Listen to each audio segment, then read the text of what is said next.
Hello everyone, welcome to the video lecture series of Mathematics 4. The subject code is KAS302/KAS402 and here we are in lecture number 10 of unit number 1. So in the previous lecture हम लोगों ने start किया था non homogeneous linear PD अगर है तो उसे किस तरह से सॉल्व किया जाता है और उसके सॉल्यूशन में हम लोगों ने कॉम्प्लीमेंट्री फंक्शन कैसे कैलकुलेट होगा मेनली ये हमने सीखा था इन अवर लास्ट लेक्चर. नाउ इस लेक्चर में जो मैं बात करने वाला हूं नॉन होमोजीनियस लीनियर पीडी के बारे में बात करेंगे, किस तरह से सॉल्व करते हैं. बट यहाँ सीएफ के साथ साथ आप पीआई कैलकुलेशन भी देखेंगे और जैसे कि हमने होमोजीनियस केस में ही पढ़ा है कि पीआई कैलकुलेशन डिपेंड करती है राइट हैंड साइड पे जो आपका फंक्शन है वो किस टाइप का है, आरएचएस फंक्शन, राइट. अब उस आरएचएस के लिए यहाँ पे दो केस हम डिस्कस करेंगे, केस 1 एंड केस 2. तो चलिए अपना लेक्चर स्टार्ट करते हैं ये जानने के लिए कि कौन कौन से केस हैं और किस डिफरेंट केस के लिए सॉल्यूशन को किस तरह से प्रोसीड किया जाता है in case of solution of non-homogeneous linear partial differential equation. So non-homogeneous linear partial differential equation already हम लोग देख चुके हैं कि when all the derivatives are not of the same order then the linear PD is called the non-homogeneous PD. तो straight forward ये तो केवल रिकॉग्निशन है और ये मेन इंपॉर्टेंट थिंग भी है बिकॉज जब तक आपको ये पहचान ही नहीं होगी कि इक्वेशन कौन सी है तब तक हम उसके सॉल्यूशन को प्रोसीड ही नहीं कर सकते. सो this is the main thing कि सभी डेरिवेटिव सेम ऑर्डर के नहीं होते. नाउ अब सीएफ कैलकुलेशन हमने लास्ट लेक्चर में सीखा था वो भी यहाँ पे आएगा बट साथ के साथ यहाँ पे अब हम डिस्कस करने वाले हैं pi case. So when the case number 1 when the right hand side is of the form of e to the power ax plus by. Now remember this thing, अगर मैं होमोजीनियस की बात करूं तो वहां हमने पहला केस पढ़ा था when the right hand side is in the form of ax plus by. Now it is only e to the power ax plus by. तो यहाँ पे e to the power ax plus by का case अलग है और sign के साथ अगर ax plus by है तो उसका केस अलग है, जबकि होमोजीनियस केस में चाहे आपका ax plus by e to the power में हो या साइन वैल्यू में हो दोनों में ही हमने सेम चीज पढ़ी है. तो ध्यान रखिएगा, कंफ्यूज नहीं होना है, सब अलग अलग केसेस हैं, सबको अपने अलग अलग मेथड से ही आपको सॉल्व करना है. सो हियर सबसे पहला केस हम लोग डिस्कस करने वाले हैं when the right hand side is in the form of e to the power ax plus by. So just start a question. So ये क्वेश्चन यानी यहाँ पे लिया solve s plus a into p plus b into q plus a b z is equal to e to the power mx plus ny. Now if you remember हम लोगों ने starting of the unit में पढ़ा था what are some notations, right. P क्या होता है, Q क्या होता है, R क्या होता है, S क्या होता है, T क्या होता है. So if you remember P is what del z over del x,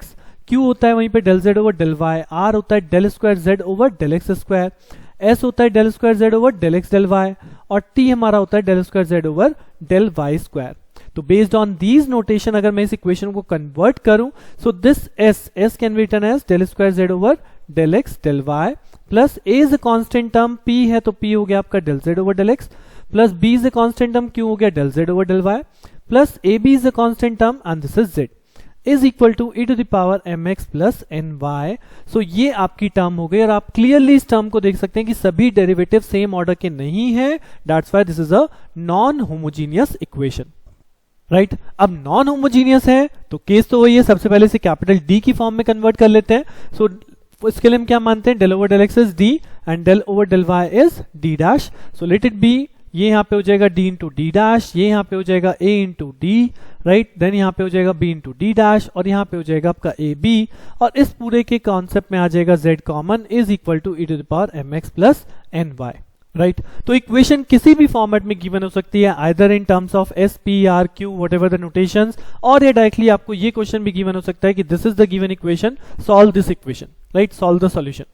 अब अगर मैं इसको फर्दर प्रोसीड करूं तो नॉन लीनियर है और नॉन लीनियर के केस में हमने क्या पढ़ा था कि हम इसे लीनियर फैक्टर फॉर्म में कन्वर्ट करते तो अब ये फैक्टराइज कैसे होगा. अब ये फैक्टराइज कैसे होगा, अगर आप देखें फर्स्ट और सेकंड टर्म में कॉमन कौन है, कॉमन है D, तो मैं यहाँ पे D कॉमन करके लिख सकता हूँ D डैश प्लस A.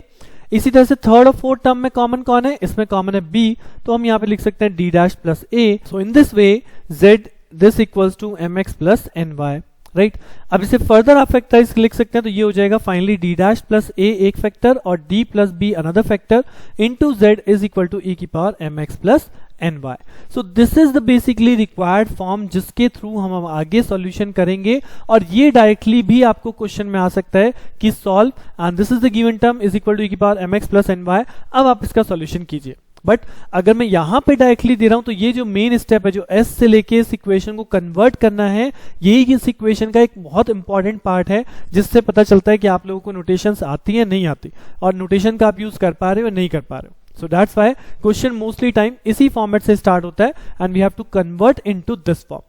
अब जब ये फैक्टर फॉर्म में आ गया, now we have the direct factor, now I can solve the CF and the PI of the respective equation, right. So अगर मैं इस इक्वेशन को अब इस तरह से रिप्रेजेंट कर लूं कि d plus B into D dash plus A Z is equal to this, so this is my question. अब मैं आपसे बोलूं इसका मुझे CF लिखना है, the first part is the CF part, और CF के लिए क्या करते हैं, इस राइट हैंड साइड को 0 करते हैं, राइट, और इसे स्टैंडर्ड फैक्टर से कंपेयर करेंगे। What is the standard factor in non homogeneous case, d minus M D dash minus a into Z is equal to 0, this is the standard one. So अगर आप इस factor को standard factor से compare कराओगे तो for the first factor what is in place of a, that is e to the power minus of bx, function of 1 that is y, what is the value of m is 0, तो ये हो गया f1y, right. Similarly अगर आप second factor के लिए देखेंगे तो यहाँ पे a की जगह है माइनस ऑफ a, सो ये हो गया e to power minus ax, और यहाँ पे आपका क्या चीज 0 है, यहाँ पे अब हमारा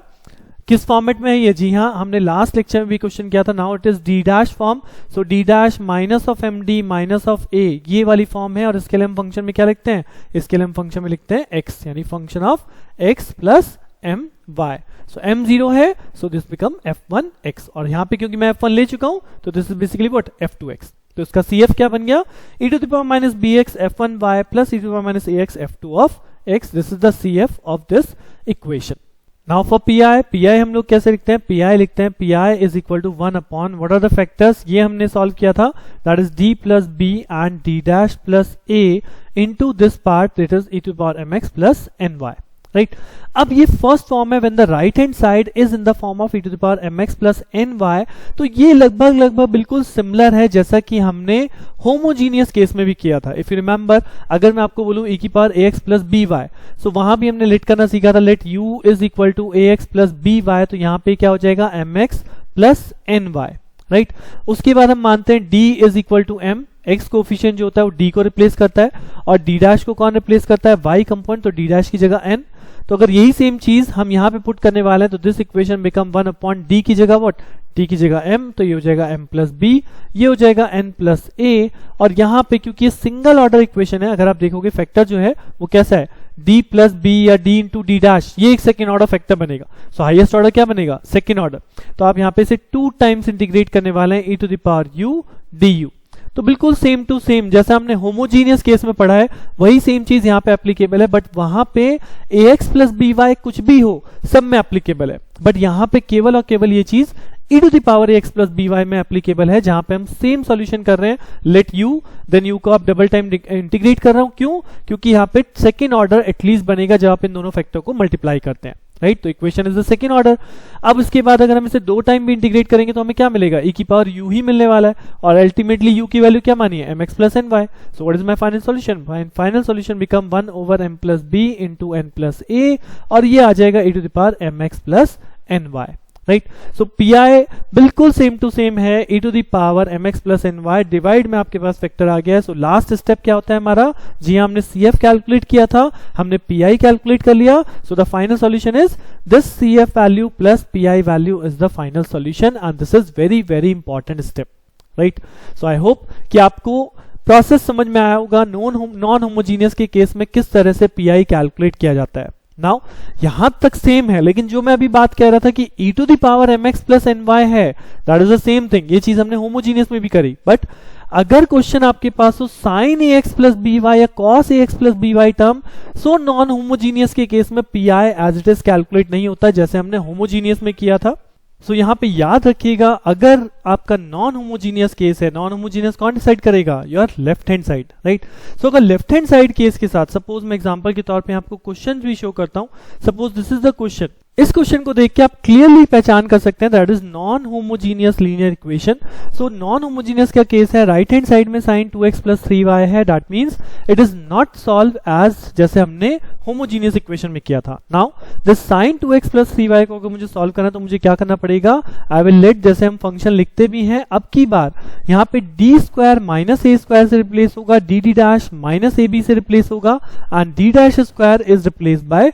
minus b square, right. So देखते हैं, क्वेश्चन के साथ साथ सॉल्व करते हैं, बट केस को बिल्कुल सेपरेटली याद रखिएगा, अदरवाइज मिक्सअप मत कीजिएगा, नहीं तो आप खुद ही कंफ्यूज हो जाएंगे। Sine ax plus B Y non homogeneous के लिए सेपरेट है, e to the power ax plus B Y non homogeneous के लिए सेपरेट है, बट यही चीज होमोजीनियस में हमने सेम वे में पढ़ी है, राइट। अब अगर मैं इस क्वेश्चन को सॉल्व करूं तो सबसे पहला स्टेप वही है कि डायरेक्टली सबसे पहले CF लिखना है, और ये अपने आप में फैक्टर फॉर्म में है, स्टैंडर्ड फॉर्म से कंपेयर भी हो रहा है। अगर मैं स्टैंडर्ड लिखूं तो d minus M D dash minus A, so I hope you can directly write the CF now for this particular part, that is e to the power x then f1y plus x, और for this function e to the power 2x f1y f2y plus x। तो this is the CF for this given equation. और इसलिए मैंने आपको पहले ही बोला है कि ये क्वेश्चन जब 10 मार्क्स में आता है तो CF लिखने की वेटेज केवल और केवल 2 मार्क्स है, आप इससे ज्यादा एक्सपेक्ट मत कीजिए। ज्यादा मिल गए वो अलग बात है, बट इससे ज्यादा नहीं मिलते।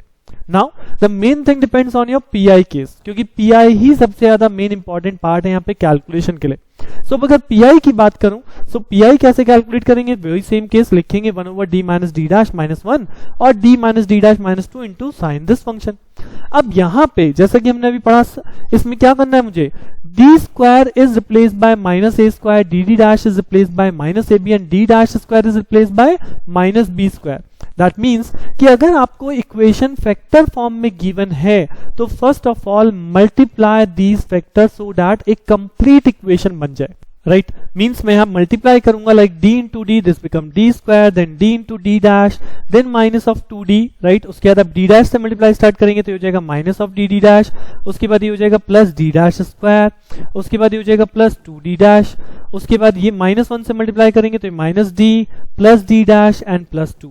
Next I have to solve this one, तो अगर d स्क्वायर है तो d स्क्वायर अपने आप में अकेला है, d डैश स्क्वायर अपने आप में अकेला है, but here it is d dash, here it is d dash, तो ये दोनों टर्म जुड़ जाएंगे तो ये क्या हो जाएगा d square minus 2d dash, right. उसके बाद आप देखेंगे तो यहाँ पे 2d है और कहीं है d का फंक्शन, ये रहा d, तो ये हो जाएगा आपका माइनस ऑफ 3d।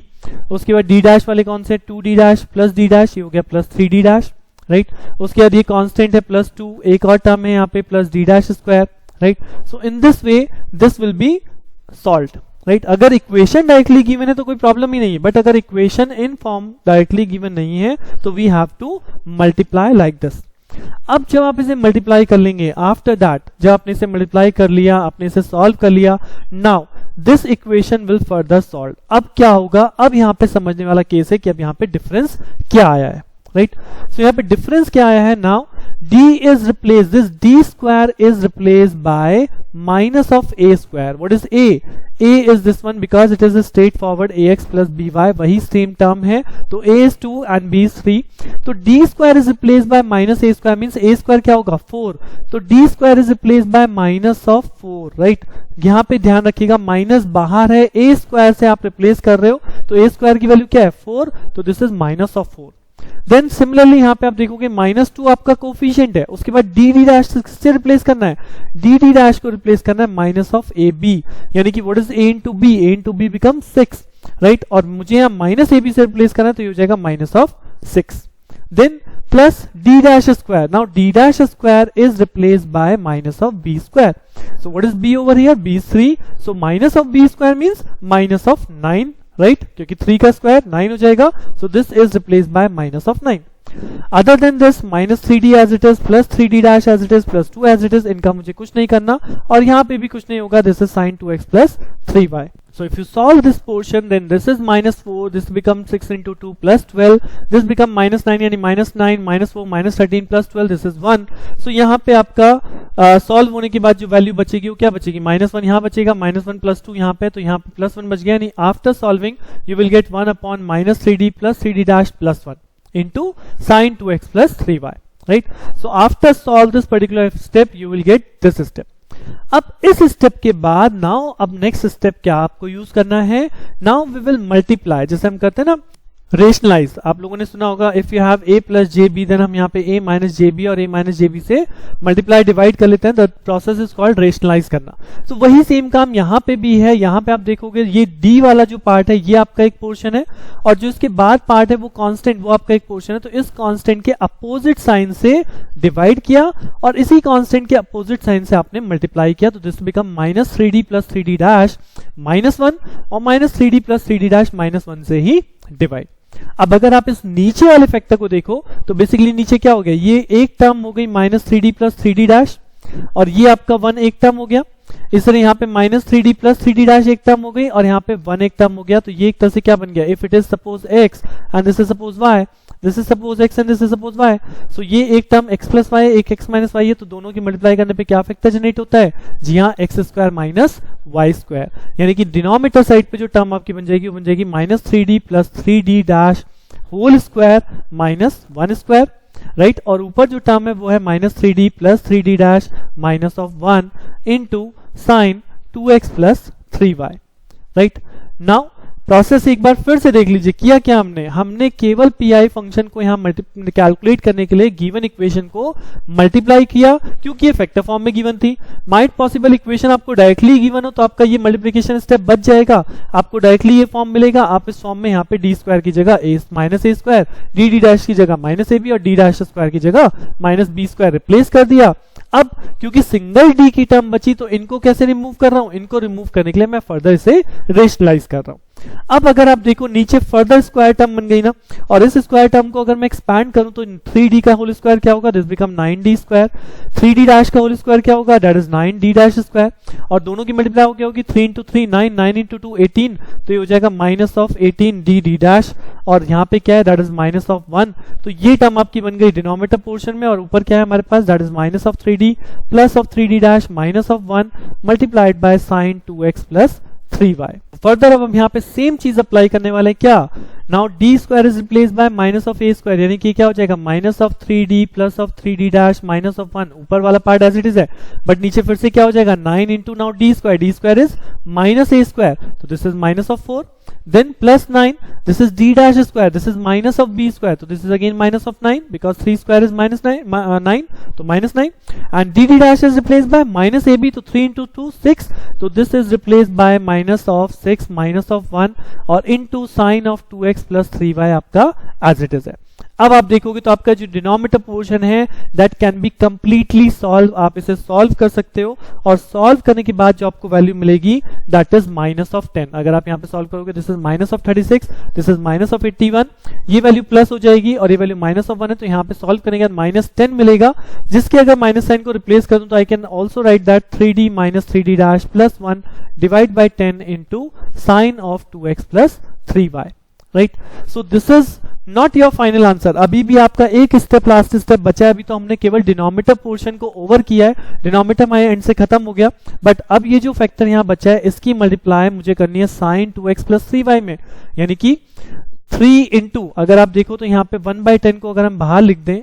ठीक है, तो यहाँ है 3d into this, now what is d, what is capital D, capital D is nothing but del over del x, यानी कि मैं इस फैक्टर को किसके रिस्पेक्ट में डिफरेंशिएट कर रहा हूं, मैं इस फैक्टर को डिफरेंशिएट कर रहा हूं विद रिस्पेक्ट टू x। तो 3 is a constant term, but जब आप sin 2x प्लस 3y को x के रिस्पेक्ट में डिफरेंशिएट करेंगे तो साइन का डिफरेंशिएशन क्या होता है, that is cos of 2x plus 3y, right. और उसके बाद 2x प्लस 3y का differentiation with respect to x, वो क्या बचेगा, वो बचेगा 2,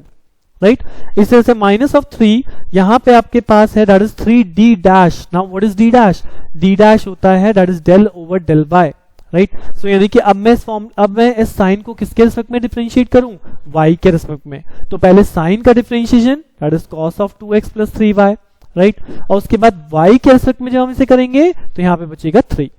एंड देन प्लस 1 यानी 1 इंटू दिस, तो ये हो जाएगा sine into 2x plus 3y, यानी sine 2x plus 3y। This is your final solution, जिसको आप फर्दर सिंप्लीफाई कर सकते हो, लाइक ये 3 इंटू 2 कितना हो गया 6, और ये कितना हो गया 3 इंटू 3 9, तो ये 6 cos 2x प्लस 3y है, ये minus 9 cos 2x plus 3y है। तो अगर आप इसे सॉल्व आउट करोगे so finally you will get 1/10, ये हो गया sign of 2x plus 3y, और यहाँ पे सॉल्व करके आ गया minus of 3 cos 2x plus 3y। This is the required PI, right. तो यहाँ पे PI का प्रोसीजर अगर आप लोगों ने कैच किया हो तो साइन 2x प्लस 3y, जहां पे हम एक a स्क्वायर रिप्लेस करते हैं d square minus a square, d dash square की जगह minus b square, dd dash की जगह माइनस ab, फर्दर फिर से d की टर्म बची थी तो हमने उसे फर्दर रेशनलाइज किया सो दैट हमारा डिनोमिनेटर पार्ट बिल्कुल कांस्टेंट हो जाए, और जैसे ही आपका डिनोमिनेटर कांस्टेंट हुआ ऊपर वाले की मल्टीप्लाई कर दी, d है तो x के रिस्पेक्ट में डिफरेंशिएट, d डैश है तो y के रिस्पेक्ट में differentiate, and we will get the final PI। Right और जैसे ही पी आई आ गया what is the final solution, जी हाँ सी एफ हम लोगों ने कैलकुलेट किया ही था, इस सी एफ के साथ इस पी आई को लिख दीजिए। So this is our final solution, that is e to the power x f1y plus x plus this, ये हमारा सी एफ पार्ट था और ये आगे हमने लिख दिया यहाँ पे पी आई पोर्शन। तो this is our complete solution, right. तो एक और क्वेश्चन मैं आपके सामने यहाँ पे रख रहा हूँ जो कि इन दोनों केसेस का ही मिक्सचर है। Let us take another question, that is d square minus dd dash plus d dash minus 1z is equal to cos x plus 2y plus e to the power y। अब यहाँ पे आप देखोगे यहाँ पे cos वाला case भी है, that is ax plus 2by, और यहाँ पे e to the power वाला केस भी है, that is e to the power ax plus by। तो दोनों ही केस हैं। तो जब हम pi कैलकुलेट करेंगे, I will let this is p1 and this is p2, but pi से पहले क्या होता है, pi से पहले होता है स्ट्रेट फॉरवर्ड कॉम्प्लीमेंट्री फंक्शन, और कॉम्प्लीमेंट्री फंक्शन के लिए क्या था, this is a non homogeneous case because सभी डेरिवेटिव सेम पावर नहीं है। सो दैट मींस हम इसे फैक्टराइज करेंगे सो दैट हम अपना सीएफ कैलकुलेट कर सकें। अब फैक्टराइज कैसे होता है, बहुत सिंपल सा है। यहाँ पे आप दोनों फैक्टर में देख सकते हैं कि D square minus D D dash plus D dash minus 1। तो अगर इस डी स्क्वायर और माइनस 1 को एक साथ लिखूं यानी डी स्क्वायर माइनस 1, और इन दो फैक्टर में आपको दिखाई दे रहा है यहाँ पे अगर डी डैश को कॉमन कर दें तो ये क्या बचेगा, ये बचेगा माइनस डी डैश को कॉमन कर लेते हैं तो ये बच जाएगा आपका डी माइनस 1, राइट। सो एक तरह से डी स्क्वायर माइनस 1 है, इसको मैं लिख सकता हूँ D minus 1 and D plus 1, और यहाँ पे जो सेकेंड लाइन है, second factor, that is D dash D minus 1। So this is our left hand side portion, right hand side आपका सिमिलर चल रहा है। अब इसमें देखेंगे तो आपका d माइनस 1 कॉमन है, d माइनस 1 को जहां आपने कॉमन लिया तो यहाँ बचा d प्लस 1 और यहाँ बचा माइनस ऑफ d डैश। तो ये हो गया आपका linear factorize form, that is cos of x plus 2y plus e to the power y, right. So given equation इस फॉर्म में है, बट इसे क्योंकि नॉन होमोजीनियस है, सीएफ लिखने के लिए मुझे फैक्टराइज करना पड़ेगा। So this is the factorize form जो कि आपकी एक स्टैंडर्ड फॉर्म आ चुकी है। Now for this form we can write directly CF, right. इसमें डी डैश का फंक्शन नहीं है तो इसका सीएफ क्या कहलाएगा, इसका सीएफ हो जाएगा e to the power x और f1 y सिंपली, और इसके लिए क्या हो जाएगा, इसके लिए यहाँ पे 1 है कांस्टेंट तो ये हो गया e की पावर माइनस x और f2 और ये हो गया y प्लस ऑफ x, क्योंकि यहाँ पे माइनस m की जगह क्या है, दैट इज 1, राइट। सो ये आपका CF हो गया। नाउ पार्ट बचता है इसी तरह से PI के लिए। सो PI के लिए क्या करना है, let us proceed for the PI। So PI के लिए हम लोगों को पता है कि दैट इज 1 अपॉन जो हमने यहाँ इक्वेशन लिखी है into cos x plus 2y कर लूंगा, this is the first function, plus 1 upon the same function same left hand side equation and e to the power y, that will let P1 and P2। तो P1 को अलग solve करेंगे, P2 को अलग solve करेंगे। सो जब मैं P1 solve करूंगा तो P1 में कौन सा केस है, अगर आप P1 का केस देखेंगे तो P1 के अंदर कौन सा केस है, cos ax plus by, right. और इस केस में हमने क्या पढ़ा कि D square is replaced by minus A square, D D dash is replaced by minus of A B and D dash square is replaced by minus of B square, right. So अगर ये चीज हम यहाँ पे apply करें, P1 को ही मैं solve कर रहा हूं यहाँ पे, तो ये क्या हो जाएगा 1 upon D square is replaced by 1 square, right. This is minus of 1 square because minus A square से रिप्लेस करना है। उसके बाद माइनस डी डी डैश, तो माइनस अपनी जगह पे, what is D D dash, D D dash is A into B, तो और वो भी माइनस का, तो ये हो जाएगा minus of 2 plus D dash कोई रिप्लेसमेंट नहीं है, डी डैश तो एज इट इज रहता है और माइनस 1 भी एज इट इज रहना है, into cos x plus 2y, right. अब अगर सिर्फ सॉल्व करें तो ये देखिए यहाँ पे हो गया माइनस 1, ये हो गया प्लस 2, ये हो गया माइनस 1, तो ये सारा माइनस 1 प्लस 2 कैंसिल आउट हो जाएगा, ये सिंपली बचेगा 1 upon D dash and cos of x plus 2y, right. अभी जो हमने प्रीवियस क्वेश्चन किया था वहां पे अगर डी डैश के साथ कुछ भी टर्म बचती तो फिर मुझे इसे रेशनलाइज करना पड़ता, मैं अपोजिट फैक्टर से मल्टीप्लाई करता सो दैट अगेन डिनोमिनेटर मेरा कांस्टेंट होता, तब हम फाइनल रिजल्ट तक पहुंचते। बट यहाँ पे क्या हुआ, यहाँ पे तो आपका डिनोमिनेटर डी डैश रह गया, यानी ये फंक्शन, इस फंक्शन का मतलब क्या है, डी डैश का मतलब होता है डेल ओवर डेल वाई, तो अगर ये 1 ओवर डी डैश है तो इसका क्या मतलब हुआ, इसका मतलब हमने पहले भी किया था, जी हाँ, this means integration with respect to Y, right. y के रेस्पेक्ट में क्यों, क्योंकि d डैश आपका y के रेस्पेक्ट में डेरिवेटिव है, राइट। सो इसका मतलब है integration with respect to y, यानी cos x प्लस 2y को इंटीग्रेट कर दीजिए with respect to what, with respect to y। तो cos का इंटीग्रेशन होता है sin, तो ये हो गया sin x प्लस 2y, और x प्लस 2y का integration with respect to y, that is by 2, right. So P1 part आपने कैलकुलेट कर लिया है। अब इसी तरह सिमिलरली अगर P2 की बात आप करेंगे, सो P2 भी कैसा आएगा, 1 upon this given equation into e to power y। अब यहाँ पे कौन सा केस है, यहाँ पे अब इसका केस नंबर 1 है, what is that, e to the power ax plus by, right, जिसको हम क्या मान लेते हैं, u is equal to ax plus by and simply d is replaced by a and d dash is replaced by b। So यानी कि next line में मैं क्या लिखूंगा, d is replaced by a क्या है 0, राइट। सो ये हो गया आपका 0 का स्क्वायर, ये हो गया आपका 0 इंटू 1, ये इसी तरह से हो गया 1 और ये हो गया -1 into e to the power u, right. अब अगर से फर्दर देखें तो ये 0, ये 1 और ये -1 फुल फॉर्म क्या बन रही है, ये कंप्लीट फॉर्म आपकी 0 बन रही है, राइट। कंप्लीट डिनोमिनेटर पार्ट क्या बनेगा 0, और इसे अकॉर्डिंग टू द ऑर्डर अगर यहाँ d स्क्वायर है तो ये कितनी बार इंटीग्रेट होता है 2 times. But if you remember कि ये आपका जब 0 बन जाता है तो हम लोगों ने क्या किया था, जी हाँ, हम लोग यहाँ क्या करते हैं, इस डिनोमिनेटर पार्ट को डिफरेंशिएट करते हैं, राइट। याद आ गया होगा अब तक तो इसको जब हम डिफरेंशिएट करेंगे तो ये हो जाएगा 1/2d माइनस डी के शक में आप करेंगे तो ये हो जाएगा d डैश, और ये वाली टर्म 0 हो गई। और क्योंकि आपने डिफरेंशिएशन किया है तो एक x आपको मल्टीप्लायर में लगाना होता है और then it become e to the power y,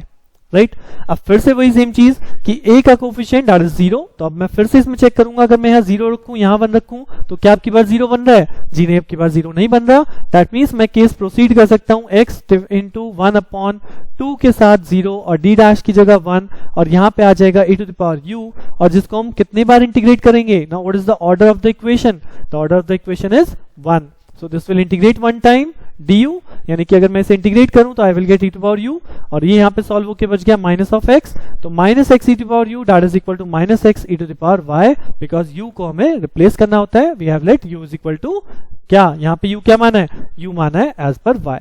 right. सो यहाँ पे p1 हमने पहले ही कैलकुलेट किया था, that is sin x plus 2y divide by 2, and this is the value of p2। So total PI क्या बना, अगर टोटल PI आप देखेंगे तो this is sin x plus 2y divided by 2, और यहां से जो भी हमने सॉल्व किया this is minus of x e to the power y, this is the total PI। And what is the complete solution, complete solution इसको मैं CF के साथ ऐड ऑन कर दूंगा, so I will get the complete solution, this is the complete solution CF with PI,